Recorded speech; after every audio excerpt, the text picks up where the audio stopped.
Matthew Lee Johnson is scheduled for execution by the state of Texas. His death is set to occur on May 20th, 2024.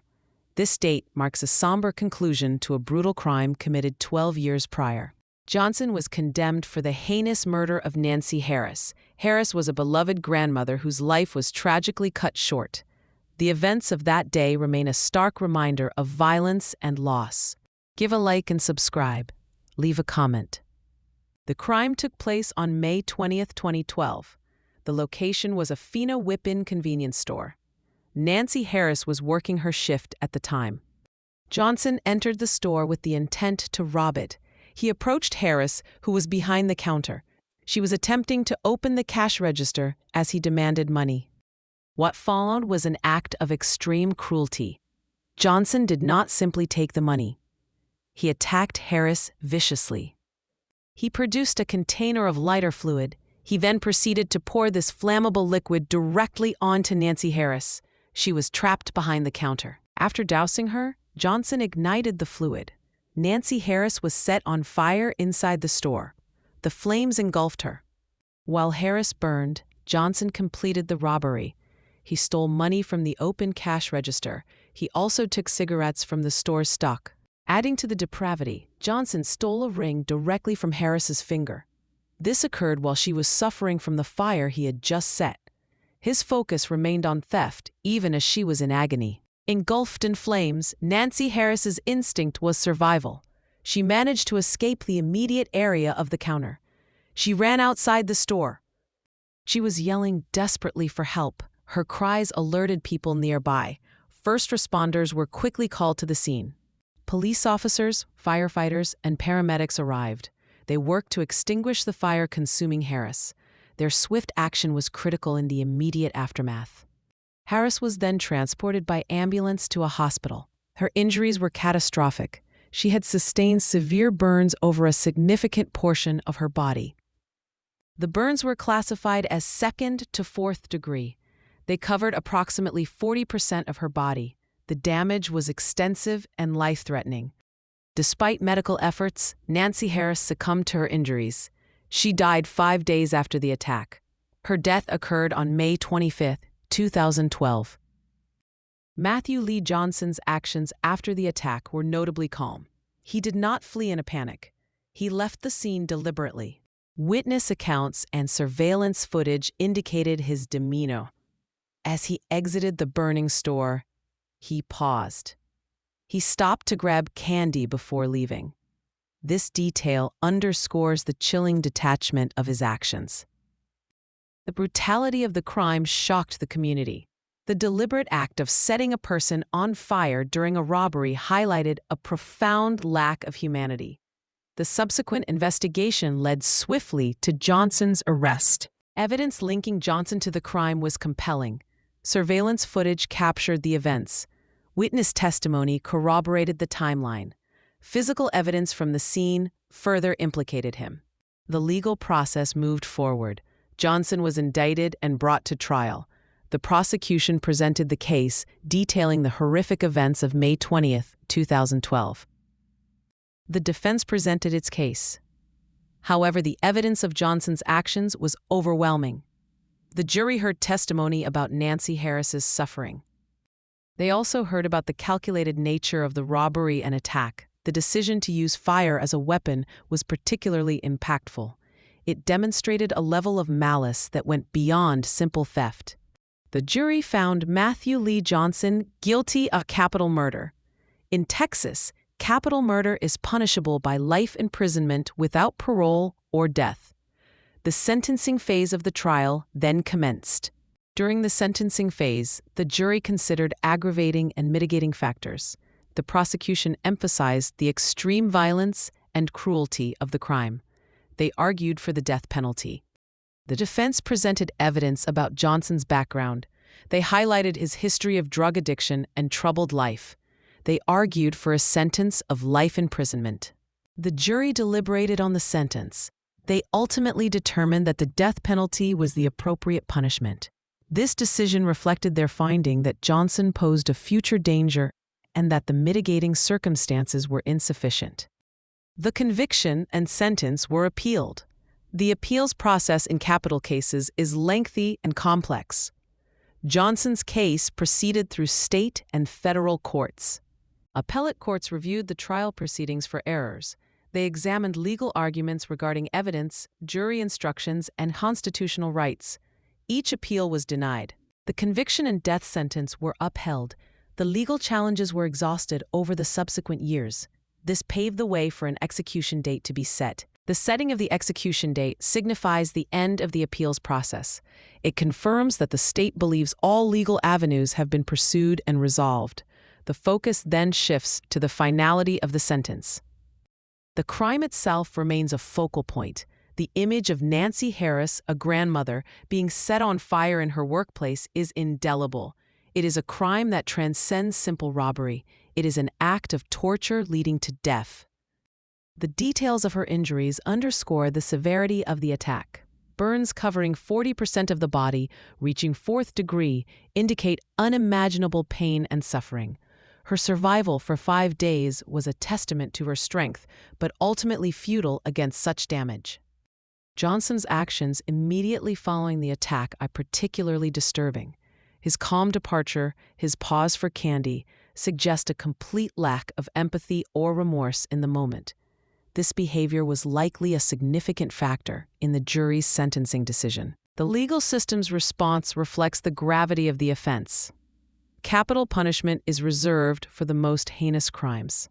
The state of Texas determined that Matthew Lee Johnson's actions met this threshold. The path from crime to execution is long and arduous for all involved. For the victim's family, it is years of reliving the trauma through trials and appeals. For the offender, it is years on death row facing the ultimate penalty. The crime of May 20, 2012 is not just a statistic. It is the story of Nancy Harris, a woman working to support herself who encountered extreme violence. It is the story of Matthew Lee Johnson, whose actions led him to death row. The details of the crime are critical to understanding the context of the scheduled execution. They explain why the state pursued the death penalty. They explain the profound impact on Nancy Harris and her family. The deliberate nature of the attack, the use of fire, the theft from a burning victim, these elements paint a picture of a crime of exceptional brutality. This brutality is central to the legal justification for the death sentence imposed. Nancy Harris is remembered not for the manner of her death, but for the life she lived. She was widely described as a devoted grandmother. Her family was central to her existence. She was also known for her generous spirit. Those who knew her spoke of her kindness and willingness to help others. Her character stood in stark contrast to the violence that ended her life. Nancy Harris was a fan of the Dallas Cowboys. This detail, seemingly small, humanizes her. It speaks to her interests and connection to her community and state. She particularly cherished the time she spent with her granddaughters. These relationships were a source of immense joy for her. She actively sought to create special memories with them. She had a tradition she called Nini Days with her granddaughters. These were dedicated times for bonding and creating shared experiences. This highlights her commitment to her family and her role as a grandmother. Nancy Harris was also dedicated to her health. She made efforts to maintain her well-being. This focus was not merely for herself. Her motivation for prioritizing her health was deeply rooted in her love for her family. She wanted to be present for her grandchildren's milestones. She envisioned being there for graduations, weddings, and other significant life events. Her life was tragically cut short before she could see many of these milestones. The crime robbed her family of her presence. It stole the future she had planned with her loved ones. Her memory is preserved by her family and friends. They remember her warmth, her generosity, and her dedication. Her story is a reminder of the human cost of violent crime. Victim advocacy groups often highlight stories like Nancy Harris's. They emphasize the life lost and the impact on surviving family members. Her life serves as a powerful counterpoint to the focus often placed solely on the offender and the legal process. Remembering Nancy Harris is essential. She was more than just the victim of a crime. She was a person with a history, relationships, and dreams for the future. Her Nini Days tradition exemplifies her character. It shows a woman who actively invested in her family's happiness and well-being. This level of care makes her loss even more poignant. Her dedication to health for the sake of her grandchildren is also telling. It reveals a forward-looking perspective and a deep commitment to her role in their lives. She was planning for a future that was brutally taken from her. The impact of her death extends far beyond the immediate family. Friends, colleagues, and the wider community were affected. The violence occurred in a public place, disrupting the sense of safety. Nancy Harris's story is a critical part of this case. It provides the context for the severity of the crime and the subsequent legal proceedings. Her life and legacy are central to understanding the full tragedy of May 20, 2012. Her memory fuels the desire for justice for her family. They seek closure, not just for themselves, but to honor the woman she was. Her life, though ended violently, is remembered for its positive impact on those around her. Matthew Lee Johnson's background reveals a life marked by significant challenges. His history is characterized by a long struggle with drug addiction. This addiction began at a very young age. Reports indicate he started using marijuana at the age of 7. This early exposure to substance abuse set a dangerous precedent. His drug use escalated over time. By middle school, he was using crack cocaine and PCP. These are highly addictive and destructive substances. His adolescent years were consumed by addiction. This addiction fueled a cycle of crime. Johnson committed offenses to support his drug habit. His criminal record grew over the years. There was a period where Johnson achieved sobriety. This occurred while he was incarcerated for a previous robbery offense in 2004. Prison provided a structured environment away from drugs. However, this period of sobriety did not last. Around 2011, Johnson relapsed. This relapse was reportedly triggered by financial stress. The return to drug use preceded the crime against Nancy Harris. His state of mind and desperation due to addiction are factors often explored in such cases. Addiction can severely impair judgment and lead to desperate acts. Johnson's clemency petition highlighted aspects of his life and behavior on death row. The petition presented arguments for commuting his sentence to life imprisonment. It focused on his conduct and stated remorse. The clemency petition emphasized his expressions of remorse for the crime. It stated that Johnson felt deep regret for his actions and the pain he caused Nancy Harris and her family. Remorse is a factor often considered in clemency reviews, though its sincerity can be debated. The petition also highlighted his efforts to connect with his family from death row.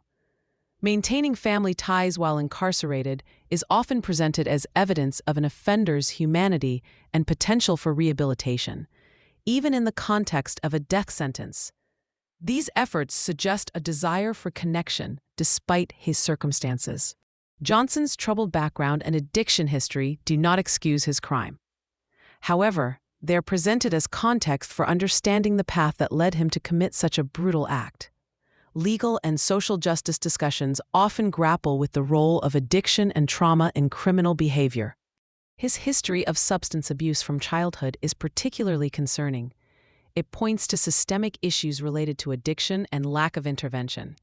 This does not diminish the horror of his crime, but provides a fuller picture of the individual. The cycle of addiction and crime is a well-documented phenomenon.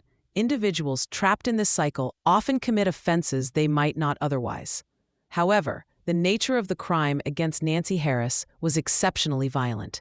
The clemency process allows for a review beyond the strict legal questions of guilt and sentencing. It permits consideration of factors like remorse, rehabilitation efforts, and background.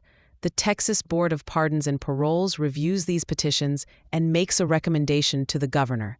Johnson's clemency petition was ultimately unsuccessful. The board did not recommend commuting his sentence. This decision affirmed the state's determination that the death penalty was warranted. His life story, from early addiction to death row, is a tragic narrative.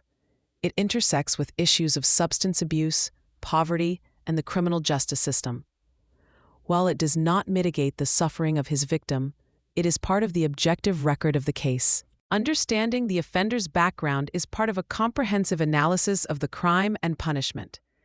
It informs discussions about the root causes of violent crime and the effectiveness of the justice system. However, it must always be balanced against the impact on the victim. Matthew Lee Johnson's path led him to commit an act of extreme violence. His history of addiction is a significant part of that path. His impending execution is the state's final response to that act. Matthew Lee Johnson's execution is scheduled for May 20th, 2024. This date holds grim significance, being the 12th anniversary of the crime he committed. The execution will take place at the Huntsville unit in Huntsville, Texas. This facility houses the state's death chamber. Executions in Texas are carried out by lethal injection. The process is highly regulated and witnessed by designated individuals. Members of Nancy Harris's family are expected to witness the execution. This includes her daughter-in-law, Elizabeth, and her sons. Witnessing an execution is a profound and often difficult experience for victims' families. Elizabeth, Nancy Harris's daughter-in-law, has publicly expressed her feelings about the impending execution. She stated a desire for closure. This sentiment is common among victims' families who have endured years of legal proceedings. However, she also acknowledged a difficult truth. She stated that the pain caused by the loss of Nancy Harris never truly disappears. Execution may provide a form of finality, but it does not erase the trauma or the grief. Despite the enduring pain, the family is ready for this chapter to end. The years of trials, appeals, and uncertainty have been a heavy burden. The execution represents the final legal step in their long journey for justice. Matthew Lee Johnson's execution will be the fourth carried out by the state of Texas in 2024. Texas is historically the most active death penalty state in the U.S. Each execution adds to this somber count. His execution will also be the second in the United States scheduled for that specific day. This highlights the continued, albeit declining, use of capital punishment in the country. Each execution is a stark reminder of the state's power to take a life. The process leading up to an execution is meticulous. The offender is moved to a holding cell near the death chamber. Final visits and a last meal are typically offered. Witnesses are brought to viewing rooms adjacent to the chamber. The execution is carried out according to strict protocol. A curtain is typically opened to allow witnesses to view the procedure. The execution of Matthew Lee Johnson brings the legal case to a close. For the state, it is the final administration of the sentence imposed by the court. For the Harris family, it is the culmination of over a decade seeking justice. The act of witnessing an execution is complex. For some family members, it is necessary for closure. For others, it may bring little solace or even create new trauma. The finality of the death penalty is absolute. There is no possibility of reversal or reconsideration after the execution has occurred. This aspect is central to the debate surrounding capital punishment. The scheduled date, coinciding with the anniversary of the crime, adds a layer of gravity. It links the punishment directly to the date of the offense. This timing may be significant for the victim's family. The execution of Matthew Lee Johnson is a somber event. It marks the end of a life and the conclusion of a long legal process. It is a moment of finality for the state and for the family of Nancy Harris.